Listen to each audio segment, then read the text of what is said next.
The sky is screaming again. Now it's funny. You'd think I would have gotten used to it after a while.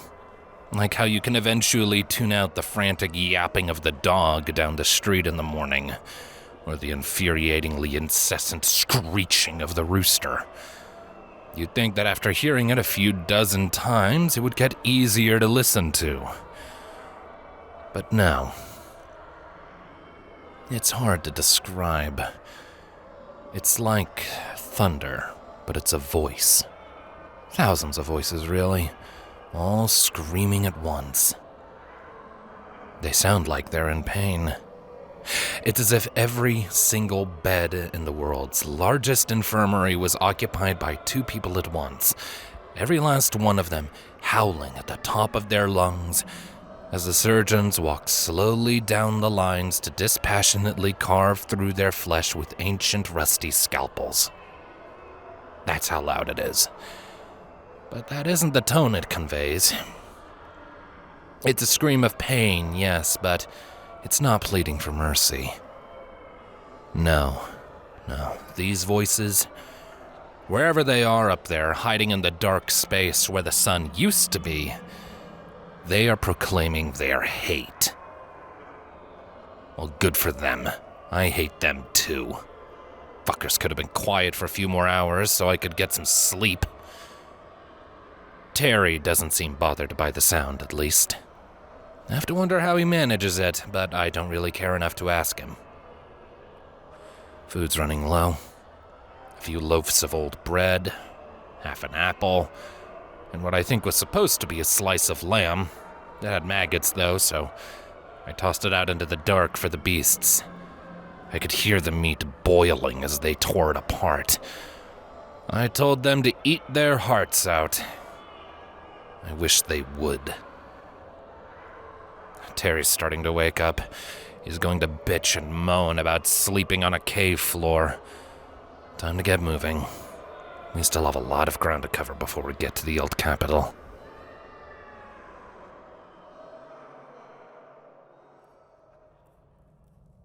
Terry asked me what it was like before. He asked me if things were better. I'm not really sure what prompted the question. Maybe it's because we set up camp in an old chapel on the way to the big city. Whatever gripes I've always had with the temple, I do have to give them credit. Their buildings have always been pretty, and they've proven to be sturdy too. If one ignores the constant growling outside or the fact that it would be pitch black without our sunstones, one could almost believe things were normal. Must be a novel experience for the kid. I could have lied to him. I could have told him that the temple's deeds were as pretty as their structures, that they looked after our needs, that they gave us direction and purpose, that they gave us the promise of an eternal paradise in exchange for just a little bit of faith and trust. I could have told him that the fields were green and the flowers were beautiful, and that for whatever troubles we had, we were happy. But I'm not a liar. This world has always been a wretched place, at least it has been for as long as I've lived in it. Sure, we used to have sunlight. Sure, we had houses. We had places to sleep. We had the illusion of a purpose. Hell, we could even afford to have children because we had enough food to feed the extra mouths. Fucking children. But that doesn't change the fact that things were awful. Plague, famine, disease. And that's not even getting into the Inquisitions and all the trouble those caused. A lot of people praised the temple, but every time they did something wrong, which was every time they did anything, it was always everyone else who paid the price. Lost a war, the flock pays the price. Pass a poorly written law, the flock pays the price. The economy collapses, the flock pays the price. The archbishop is a gullible idiot and dooms us all. The flock pays the fucking price. At least this time I can take some solace in the fact that the temple got what was coming to them for a change.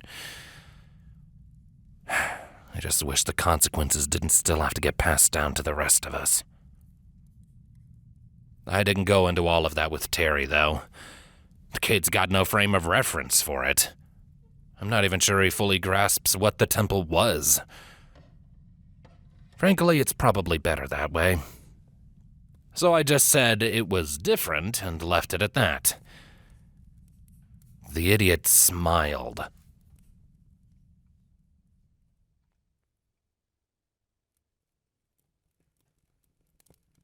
You know what I don't understand about Terry? His optimism. He seems convinced that there's a brighter tomorrow waiting for us. That once we get to the capital, we can fix things. That one of these days, we'll get to see the sunrise. That the beasts will go away and we'll all get a happily ever after or something. But how can the sun rise when it doesn't exist anymore? Doesn't he realize that the only reason we're still alive is because we're carrying pieces of the damn thing on our belts all the time? Doesn't he realize that they're going to burn out sooner or later? Every time I try to explain this to him, he says he gets it, smiles that stupid smile, and claims that once we make it to the big city, we can start to fix it. It's delusional. He's taken that stupid story to heart way too much. Even if we believe that the gullible fools of the temple had the brains to try and collect sunstones, there's no way we can put the sun back together again. At most, we'll have a fancy room of glowing rocks that will eventually burn out, and then we're dead anyway. It's an empty hope.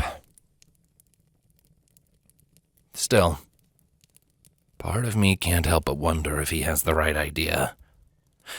Personally, I've never been the sort to want to live with a hopeful lie. If the situation is hopeless, I'd rather know that up front. That way I don't waste my time daydreaming. But Terry, he just seems so convinced. The kid is lying to himself, obviously. There is no way we're surviving this long term. Hell, even the stars are dying. Feels like every time I look up at a clear sky, there's one less point of light up there. But still, Terry hopes. He daydreams. And he is just a boy. I'll let him daydream.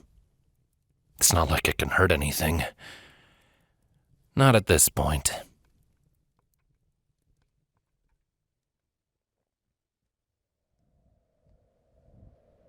We found an old village.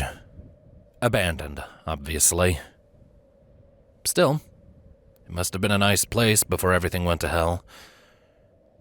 Kinda reminds me of home.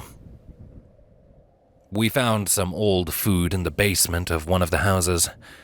It's a pretty good haul, all things considered. Salted meats, frozen fruits and veggies. Enough to keep us going for a little while. There is an old temple fort in the middle of town, too. Some holdover from the Inquisitions, if I were to guess. I imagine there are a lot of bodies in there. Light doesn't tend to pierce through stone brick all that well. Honestly, for all the fortifications the place had, the people inside probably died before everyone else in the village even realized what was happening. But they worked for the temple, so I don't feel any obligation to pity them. I pity everyone else, though. While Terry and I were looking around, I wound up finding a family. All dead, of course. You don't survive the end of the world in a town like this, not even a small one. There are just too many little nooks and crannies where light can't reach and the beasts can appear. But unlike most of the bodies we find, these people weren't boiled alive and torn apart by the beasts. They were hanging from the rafters of their barn, and there was a ring of sunstones on the floor around them to keep the beasts at bay. Maybe I'm a heartless bastard to say this, but I actually have a lot of respect for them. These people decided to go out on their own terms, and they used whatever they could to make sure their bodies wouldn't be desecrated by the beasts. Whenever I die in this hellscape, I'll want to go out like this. On my own terms, with my fate firmly and securely in my hands, and without the fear of the beasts taking my soul back with them to wherever they came from. I doubt it's hell. That place at least makes conceptual sense. Still, the dead don't really need the light anymore, so Terry and I have a few more sunstones now. While I was busy finding useful things, Terry found a stuffed bear doll. I want to tell him that he's a bit too old for such silly toys, but it is fluffy. It can keep him warm at least, and the world isn't getting any warmer. I didn't let him see the bodies.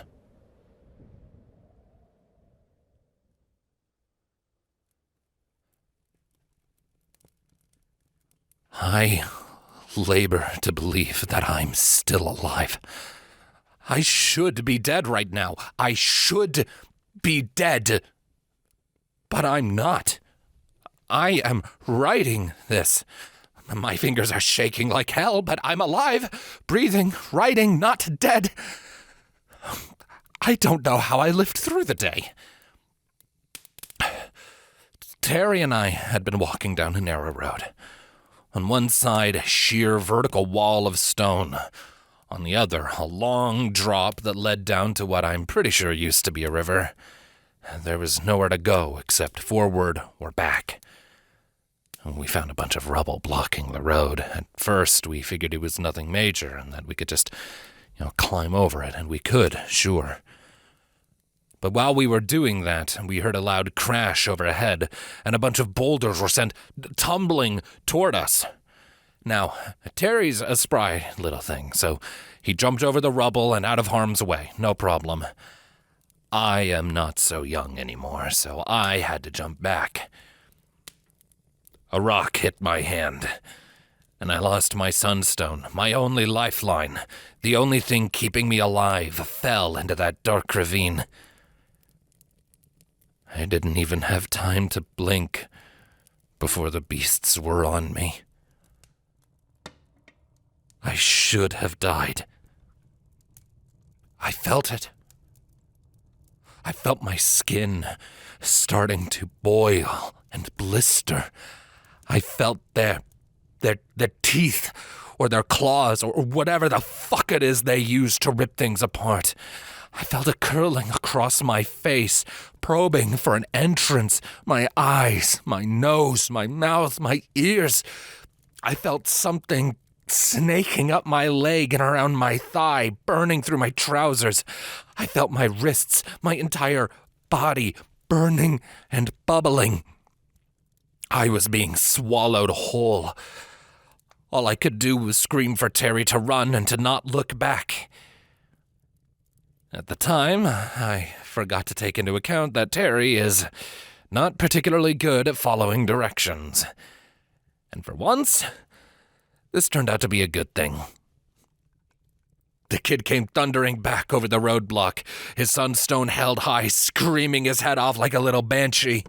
He swung the sunstone around as if it were a sword, shouting stupid things that I'm sure he thought were heroic. And he saved me. The beast withdrew from the light. It hissed and screamed, but it still left. It left me alone.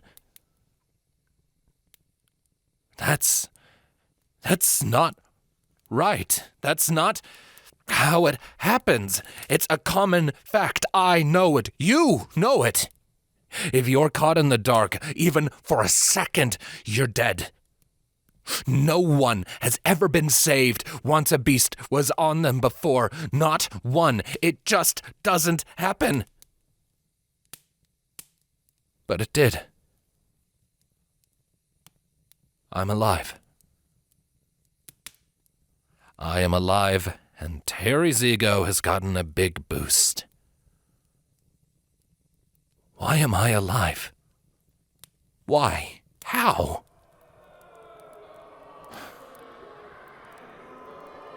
The sky is screaming again.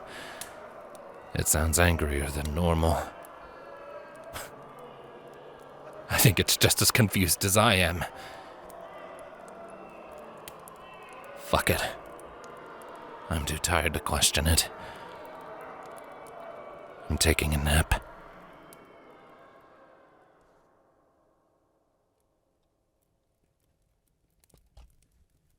Terry's asleep. His head is in my lap. It's weird. He's been traveling with me for so long now that I've just gotten used to him being around.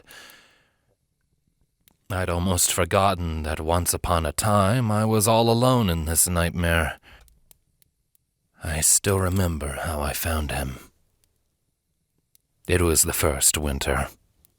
Without sunlight, the snow and the ice were a lot more dangerous than usual. I was in a forest. Can't rightly recall which one. The ground was dead, the branches bare and crooked. There was at least a little light back then. The stars hadn't started going out just yet, so there was enough to see, though not enough to keep the beasts at bay. Still, I had my sunstones.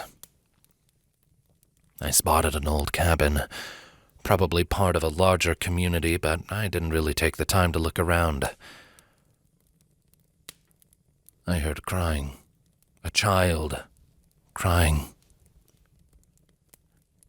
Now, just so we are clear, I don't like children. They are loud, annoying, obnoxious, and they are stupid. They never listen to adults, and they throw up on everything. But I understand that a big part of that is that they don't know any better yet. That's why being a good parent is such a massive pain in the ass. So I went running. I broke down the door of the cabin to find Terry huddled on the floor, holding his sunstone up for all he was worth, screaming and crying his little heart out. There were fresh blood stains leading up to the windows. Something had went awry, and whoever was looking after Terry got dragged out by the beasts. I don't even know if he was old enough to retain memory yet. Still, I took him with me. No way his parents survived the beasts, I thought, and he needed someone to make sure he didn't die a really rotten death.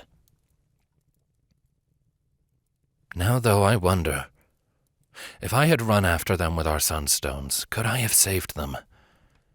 Terry saved me from the beasts, after all. Did I take Terry away from his family? Did I leave them to die for no reason? Probably not. The blood was fresh, but Terry came to my rescue in seconds. I found him when his family had already been gone for minutes. They were dead. But what about the others? I've always known that you are dead in seconds if you don't have light. I've left people screaming as they were eaten and boiled alive because I knew they couldn't be saved. Now I don't know.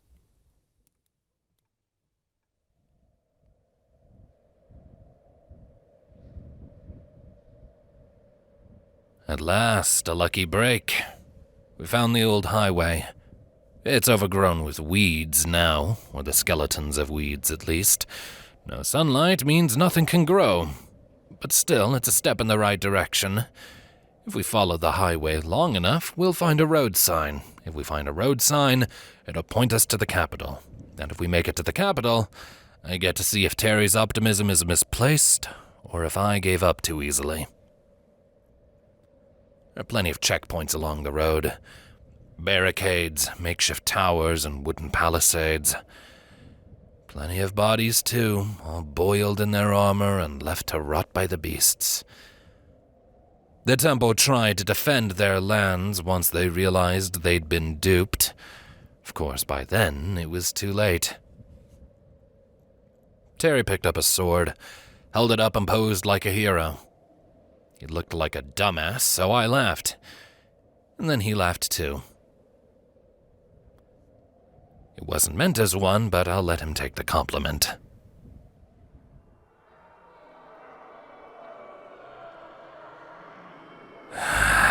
Shut up, Sky.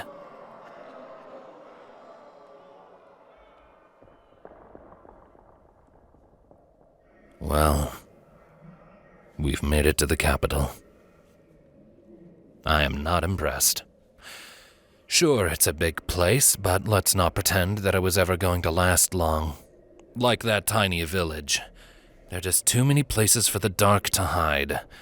And I've found that people tend to get really stupid when a lot of them gather together in one place. They panic, they flail around like headless chickens. They get selfish, they get greedy. And then they all die together when the light goes out because a couple of morons decided to fight over it. Heaven forbid we help each other, that'd just be too much. Terry seems disappointed. The story made it sound like there was still a pocket of civilization here. I knew that was a lie the moment I heard it, but Terry believed it. And hell, maybe it was true when the story started getting passed around. Not anymore, though. The streets are a hassle to navigate, and the beasts are restless. There's more of them here than anywhere else. I can hear them. They crawl through stone and woodwork. They hiss and they snarl at us as we pass by alleys filled with broken-down mounds of flesh. They gnaw on bones. Sometimes I think I can see them move at the edges of the light. You should never be able to see a beast. Something is going on here. I don't know what, but there is something. We try to stay away from walls and ledges and keep to wide open spaces. We're exposed, sure, but still harder for the beasts to attack us. We've hunkered down to rest by an old fountain. The water stopped flowing ages ago. It's just a pretty ornament of rock now.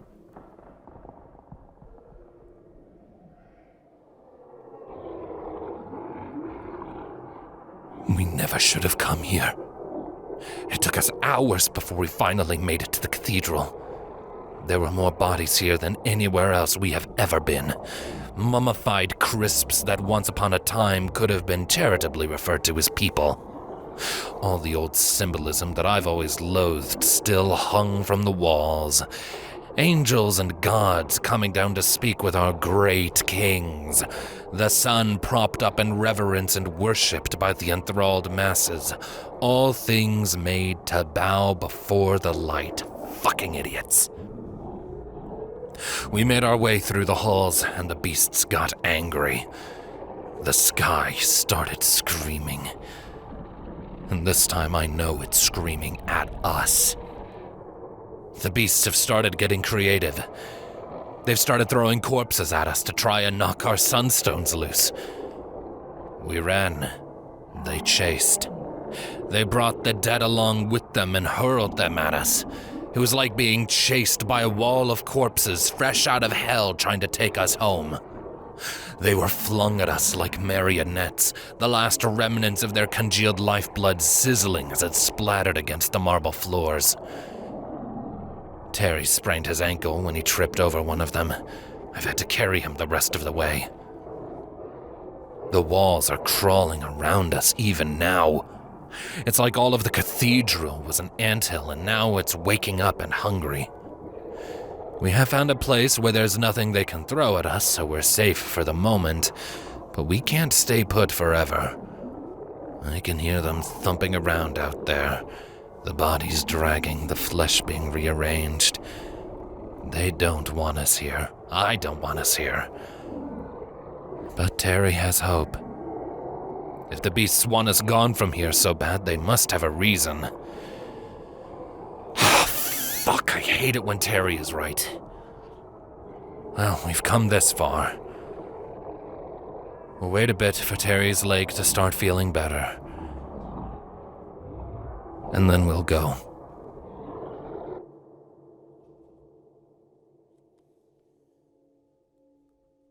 We found the light.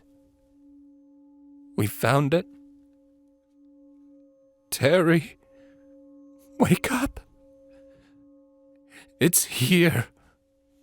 It's not a lot, but it's here.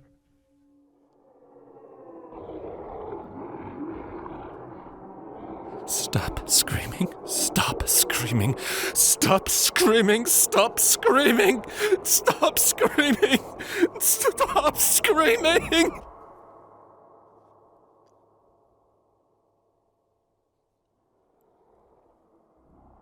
Terry's gone.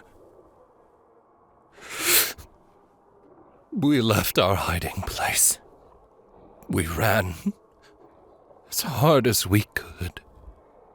Not as fast as I wanted. His leg was still hurt. We found a pair of large doors on the top floor of the cathedral. We struggled to open them. The beasts screamed at us. When we got inside, we saw it. Light. 100 sunstones, 1,000, I don't know. But the stories were true. Someone was collecting them here. The temple, maybe, or someone smarter, I don't know. It was blinding. For once, it felt like the sun was back. We tried to get in. Terry was slow. His leg. The beasts broke a candlestick. Threw it at us like a javelin when we tried to close the door. It hit Terry in the throat. He died. In my arms. Gurgling. He looked so scared. Blood everywhere. His blood. The boy's blood. My boy. Oh, God, my boy.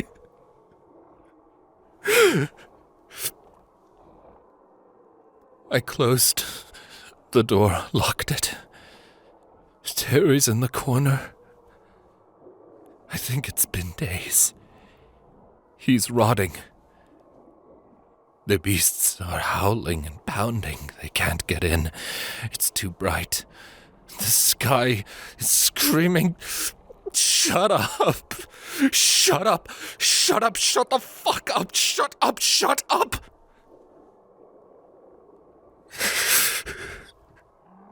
Starving. No food left. It feels like it's been forever. I've been crying, vomiting, rolling in my own filth.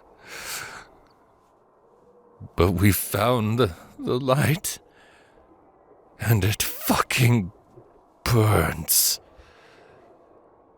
The beasts can't reach me, so I have to die slowly. Shut up! Shut up! Shut up! Shut up! Terry! Terry! Terry! Terry! Terry! Terry! Nightmare! Bad dream! Wake up! Wake up! Wake up! Wake up! Wake up!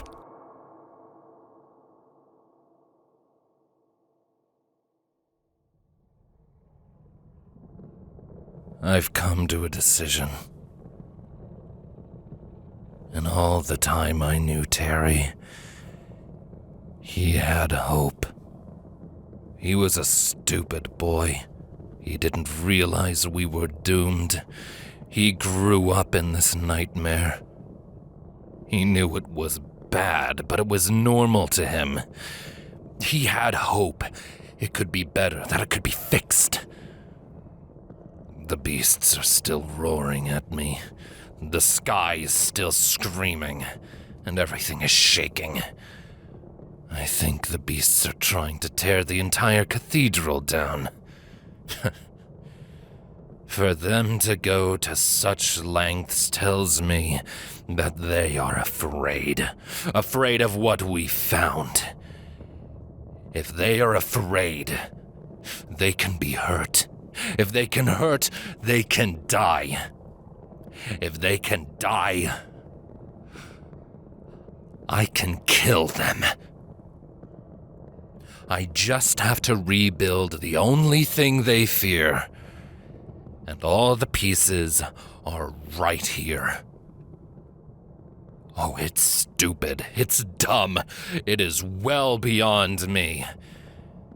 But Terry lived his entire life driven by the hope that we could see a new dawn. And he brought us here, him. I doubted, he believed, and we made it this far. I can't do it, but I will. I'll put the light together. I'll make a new sun. I'll die giving my life to an insane hope that I can never realize. I'll take my fate into my own damn hands, and I'll die fighting even though it's pointless. The sky is screaming, and I'm done screaming back. I'm done arguing with it. I am going to kill it. For Terry. For me. If you're reading this, which you aren't, then either you made it to the same place I did and found my boiled and shriveled carcass, or somehow I pulled it off. It's going to be the former, there's no other route. No more stalling.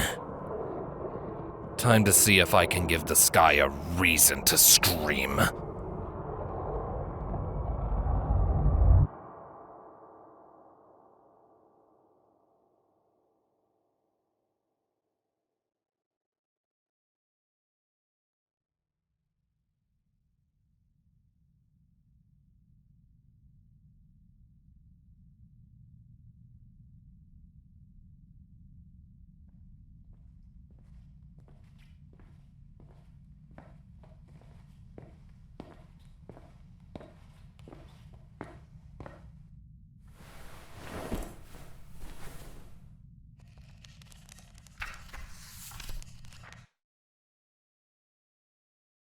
Holy shit.